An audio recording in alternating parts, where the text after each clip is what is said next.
रहमतुल्लाहि व बरकातुहू। मोहतरम सरपरस्त हज़रात, मेरा नाम तस्नीम बानो शफीक अहमद है।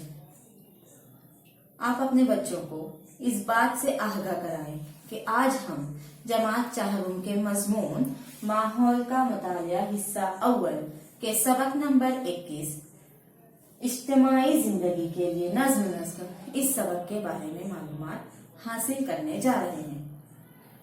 अजीज तलबा, हमें रोजमर्रा जिंदगी में कामकाज करने के लिए नज्म नस्क की जरूरत होती है।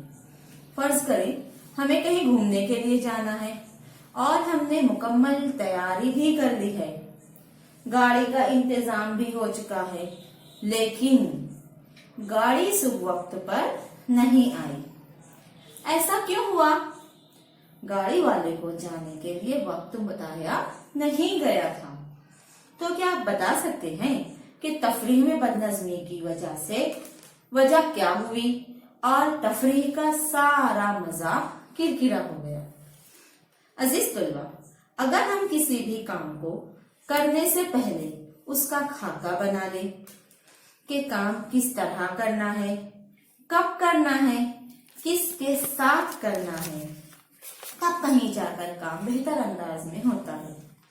लेकिन इस बात को भी याद रखें कि अगर काम को मंसूबाबंद तरीके से करने के लिए किसी एक ने भी गलती की या बदनज़मी बरती तो वो काम अच्छी तरह से पूरा नहीं हो सकता। अजीज तलबा, इसी तरह अगर हमारे घर में मेहमानों को मदऊ किया गया हो तब भी हमें नज्म नस्क करना पड़ता है। मसलन क्या पकाना है, कौन कौन से सामान दरकार है, क्या खरीदना है और मेहमानों का इस्तकबाल किस तरह करना है। ऐसी बहुत सारी बातें ध्यान में रखना पड़ती है। इसी तरह अगर कोई तकरीब अंजाम देना हो तब भी हमें नज्म नस्क का इंतजाम करना पड़ता है। तो जनाब, इन छोटी छोटी तकारीब के लिए मंसूबा बंदी करना जरूरी होता है।